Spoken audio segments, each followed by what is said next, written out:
We are super excited to be here for the 50th anniversary Self-Help Graphics Paper Fashion 50th Gala anniversary, and 50 runway años. show. Get ready, fasten your seatbelts. The first Papers Fashion Show was in 1982, and it was associated with the Day of the Dead exhibit during that time.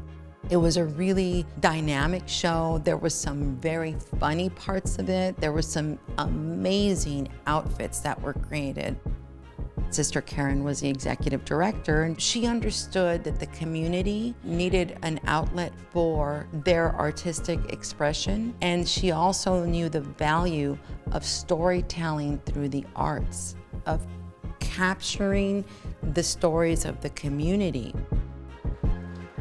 We are about to start our fashion show, showcasing a lot of these beautiful artists who have come up from Self-Help Graphics. Models, get ready.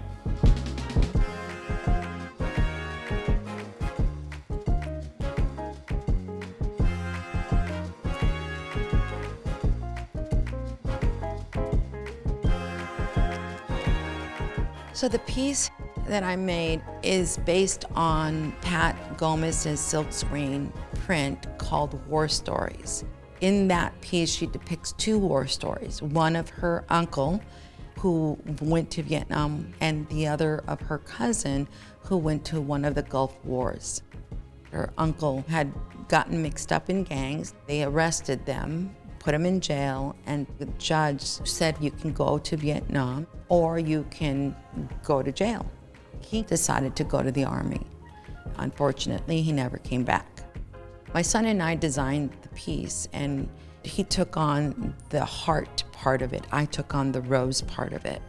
And we wanted to address war, how beautiful life can be, but it can be destroyed very easily. This is East LA Fashion Week, okay? We do it a little different out here. Self-Help Graphics is such a cultural anchor, and it's special to all of us in different ways. Part of the joy for me is having worked with paper, fashion, and wearable art, and even having like a little pushback when I was in college of stepping into self-help where they were able to tell me like, you're part of this legacy.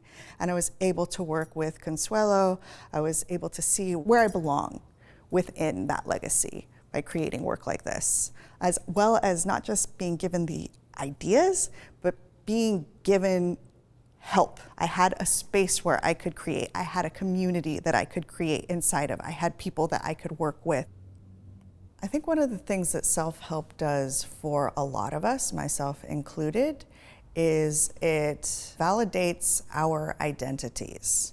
So I came in with a lot of art historical know-how, a lot of technical know-how, but I didn't see where I fit into the continuum of Chicano art history until I was able to come into self-help.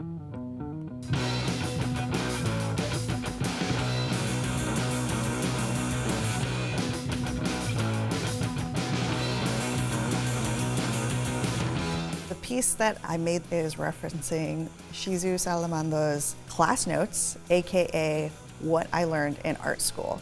And she created that in 2008, and that is actually the year that I graduated from Otis College of Art and Design. So for me, there was all of this connection immediately with the work.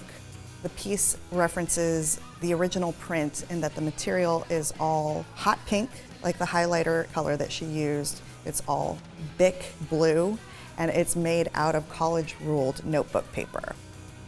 In my current position at UCLA, I work with college students, and I actually let them participate by handing out college-ruled notebook paper in class and Bic pens and saying optionally, doodle during class, give me any doodles that you don't want to keep, and I'm going to incorporate them into this piece. So this piece has not only notes that I took, but it also has notes that my college students that I'm teaching currently took.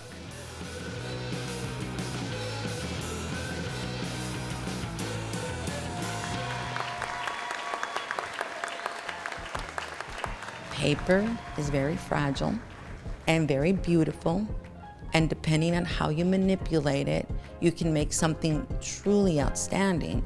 But as it's being created and as you are viewing it, it is also being destroyed. And that is very much like life. It could be an incredibly beautiful life, a beautiful person, but you scratch here, you bleed, you have a scar. You're not going to ever be the perfect specimen. Let's give a round of applause for everyone. How wonderful for all of us to come together. 50 years, 50 años, half a century. Half a century. Self-help graphics and art.